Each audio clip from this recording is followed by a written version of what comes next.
Learn to improve conversions and generate more leads with the video podcast at marketingoptimization.tv.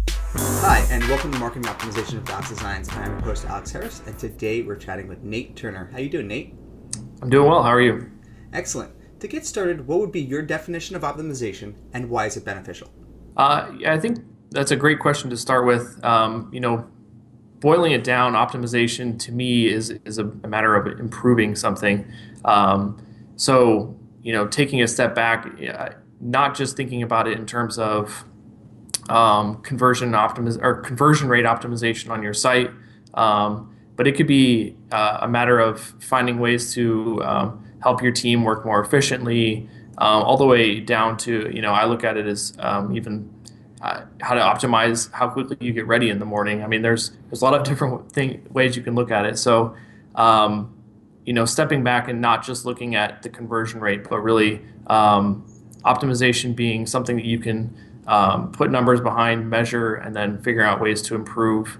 Ideally, always mapping to your most important metrics, which is revenue. Yeah, we all, as individuals, we try to have this track record of whatever we're trying to accomplish. So either way, regardless if you're trying or not, you're probably optimizing. But unfortunately, on the web, a lot of people put up websites and they just put them up there and they don't optimize them, or they don't know where to really start. So, optimization, it takes into all accounts of our life, not only our marketing for sure.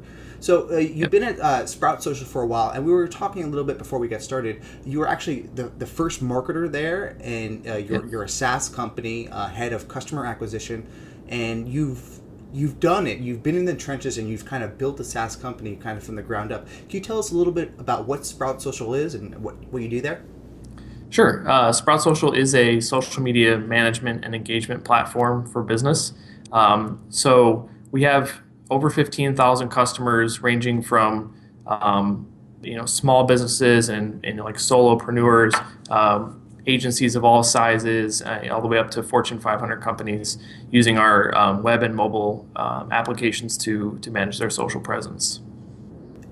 Your guys' funnel, can you just articulate how you acquire customers, maybe what marketing channels that you focus on? Sure. So we have several different ways that people can engage with us. One of the largest is our free trial. So we have a 30-day free trial of our product, which gives you access to all of the different apps and features.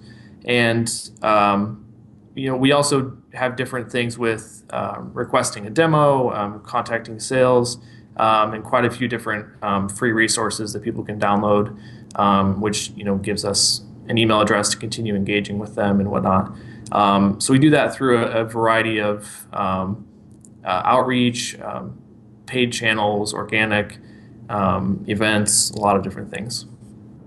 I imagine, with these days, there's so many different tools out there. There's a million different ways to track the exact same thing. How do you deal with all that data? Is there any specific tools that you use to collect all the data and then be able to use that insight effectively? Yeah, it's a great question. I think, really for any company that's not a large established company, I think they probably understand what we do, which is that you're kind of always hitting different, not really checkpoints, but like different points where you have to reevaluate how you're collecting data. You've grown to a point where now you have a marketing automation system, or you've outgrown free analytics or different things like that.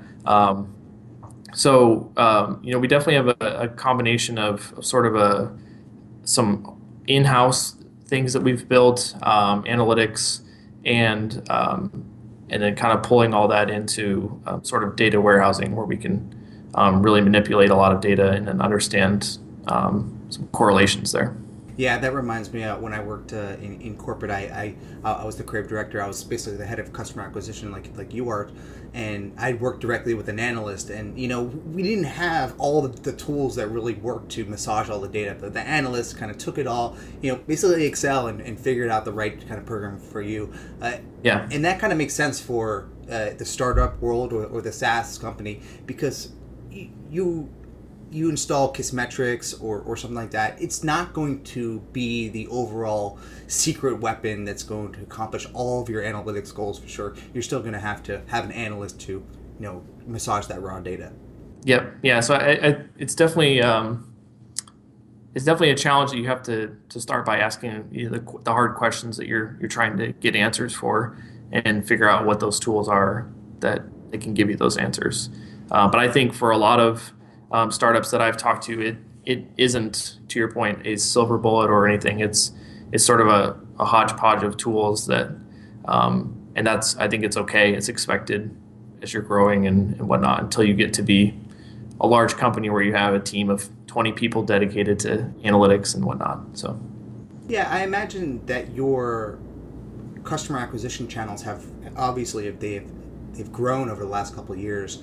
But when you were first getting started, how did you really establish where to spend your time, money, or effort in the right way to get the biggest return? I think that's where SaaS companies really fail, because they don't know where to spend the right amount of time. Yeah. So honestly, I don't know if you've ever read the book Traction. It kind of outlines some of the bullseye framework and stuff like that. I wish I would have known about that when I started, but it was, so I've read the book, somewhat similar, but it was just a matter of a lot of iterating in places that we were finding traction, and then also just quick tests, so we'd try a bunch of different ad placements, we were trying new keywords, we were trying new channels altogether, and it was basically just a lot of quick tests, and wherever we found a little bit of traction, we kept going to figure out how much scale was there, and if it wasn't working, then you'd stop and reallocate time and money. So I spent probably the first 6 months doing that entirely myself before I brought one person on, and then I didn't bring another one on for another 6 months. And so it was, and that's sort of how we grew from there, was just continuing to find channels that were working well and needed full-time dedication and people that could focus on them and growing. So that's where we chose to hire, but that was definitely the approach early on, was just as fast as we can, talking people down on their minimums and things like that to get cheaper, quicker tests and whatnot. Your initial micro conversion goal is free trial for most of your campaigns? Yes. Okay. Yep. And how are you using landing pages? Are the landing pages all custom, created by your team, or are you using a specific platform for that? Is there any insight you can share into how you're acquiring those free trials?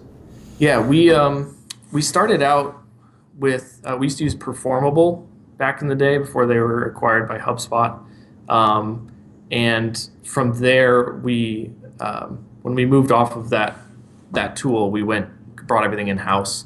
So we've built basically in-house page generation tools that allow us to do that, and we couple those with like A/B testing platform to do the optimization on those. But we're primarily generating all the landing pages in-house for different campaigns and channels. And any insight into the actual goals or metrics that you track on those landing pages? Obviously the free trials, but is there any other data that takes into account your KPIs? Yeah, so the trial is definitely the main KPI that we're looking at for the landing pages and the various campaigns. But as I mentioned earlier, there's secondary things that we're looking at in terms of people that request a demo or reach out and talk to sales, download some of our content. Some of those other things that do happen as they enter there and then navigate. But then ultimately, we're definitely following things through and looking towards revenue as the ultimate metric. Yeah, that definitely makes sense. And as people apply to become a free trial, and now they're on like the whole trial period. Obviously, that the trial period is going to end, so they're going to become a subscriber. Can you explain maybe your funnel, maybe your follow-on email marketing campaign, and how you get them to actually convert from free trials to subscribers? Sure. I mean, there's definitely a lot there. It'd be probably a whole podcast in itself, but email is definitely a big channel there, and then having both web and mobile applications, we do have the ability to do a lot of in-app nurturing and prompting people to do the things that we know will help them have a better experience within the product. So that's a big part of it, is getting them to do the things that we know they should do, and also just figuring out ways to make that more intuitive. And then from there, just trying to make it simple to actually sign up to be a paying customer, and finding those barriers that cause people to not, and try and fix those. Any examples of tests that maybe you have ran that maybe you didn't think they were gonna win, and they won, or they didn't win, and maybe any takeaways from those specific tests? I have one off the top of my head that's not as much, I guess, as people that weren't quite in trial yet, but we have people that drop off in the middle of the sign up process. So we ran a test with a redesigned page where we take people to finish the sign up, and that it was like a 33% improvement, I think, in coming back and continuing the sign up. And then on top of that, we added just like additional email notifications every 24 hours for the first 3 days, I think. So if they hadn't come back yet and done it, we just kept doing that. And with what I was surprised about was that we actually saw a lift from every additional email that we added every 24 hours. So there was we just kept adding them until we finally saw the diminishing returns there. So that was a little surprising to me. It seemed as though it was like that would get annoying, but so far it's worked well. So. It's interesting how the web has continued to change. People are more used to, pulling out their credit card, but and you have to obviously establish trust to get them to do that. And in your case, there's all these other aspects, so you could probably have to take into account in your analytics. The whole social side. I mean, you've now moved into a completely, with technology. You have Twitter ads going on. You have all these different aspects of mobile, Facebook introducing video ads. Is that stuff that you guys try to stay on the cutting edge? Or are you just like, let's keep a base. We know what's kind of working. We're going to get our 80% of our revenue from this, and we have a little bit of an experiment budget. Do you guys kind of play with that? Yeah, I mean, the last thing you just mentioned is definitely our approach. We have a lot of the core channels that we continue to optimize and improve, but definitely looking at new channels and new ad formats and things. And sometimes it's, there are certain formats that I think are a little more disruptive, and we look at them, test them, and then possibly come back and test again in 6 months, because you have to account for some of the impact that has on if you get in there so fast, say like Twitter video. You have to account for those users on the Twitter platform that are not used to seeing the videos, not really understanding what it is. So you may get a ton of clicks, and drives the cost up, but then it isn't as effective, versus 6 months later when they're used to that feature within the network, that they can you may get a more realistic result. So yeah.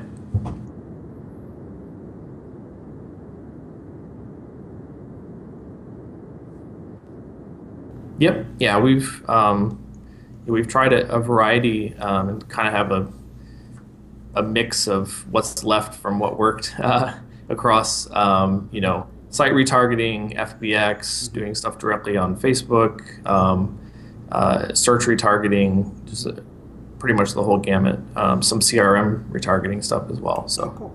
And is in the retargeting aspect of the free trials. I mean, it's overall pretty easy to say, okay, if this person signed up for a free trial, and they didn't convert, maybe retarget them. Does it get more sophisticated than that? I'm trying to think of how advanced you can use retargeting in the case of a specific user, trying to get them maybe to convert from, or just sign up for a free trial, or from free trial to subscriber. Sure.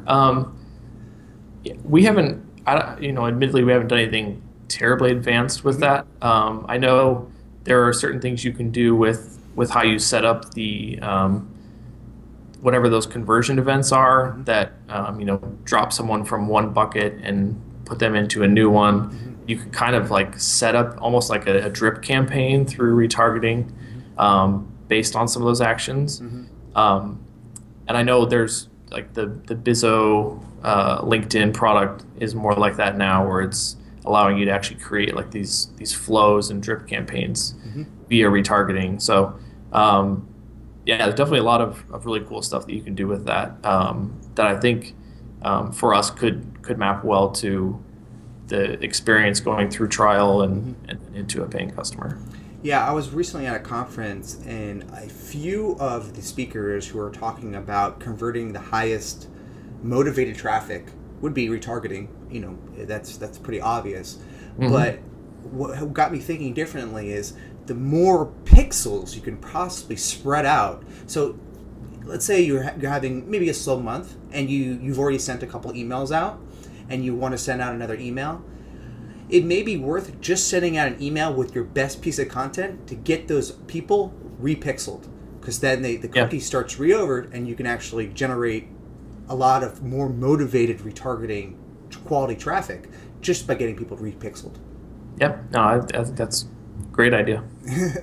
Cool. And it's in the same case with the email marketing as well. The fact that all you have to do is click on a link to show that it's a motivated individual who could potentially turn from free trial to subscribers. Because it's almost like in the SaaS world, like I'm already using some social software, so I need to switch from something else. Have you identified what those kind of activation triggers are in the kind of onboarding process to get them to convert?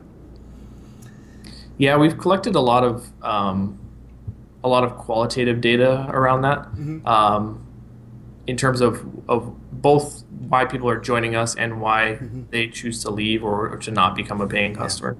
And I mean, I guess the interesting thing, at least in the social space, is that it's sort of widespread. I mean, I guess it's probably not too uncommon with other SaaS verticals or different spaces. But you have people switching jobs, you have strategies changing, you have budget changes, you kind of have just a whole wide range of things there. So nothing that's really unlocked opportunity for us necessarily, but it's still valuable to know that data and kind of have the understanding of why.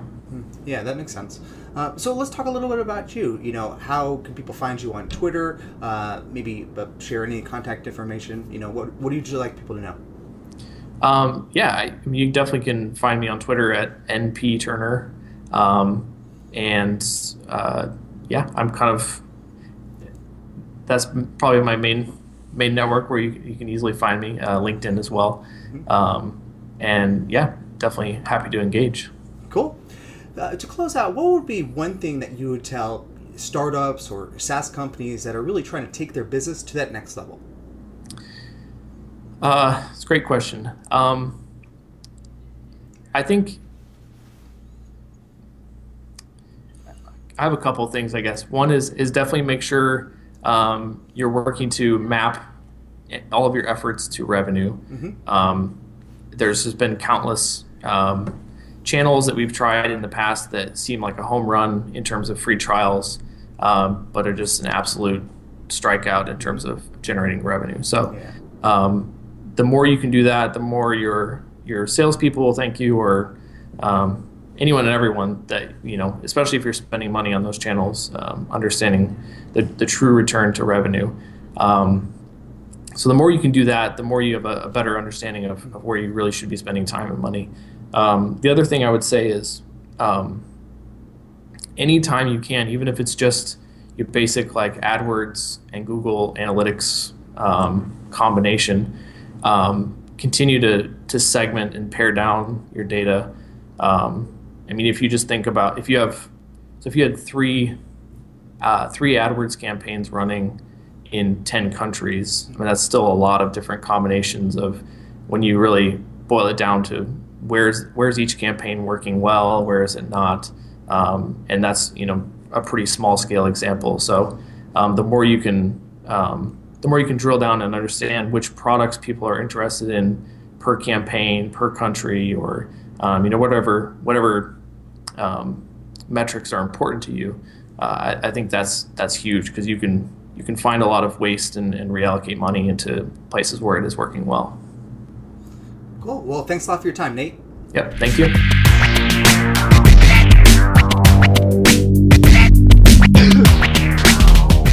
Thank you for watching the Marketing Optimization Podcast with Alex Designs. Please remember to subscribe to all the videos in my YouTube channel.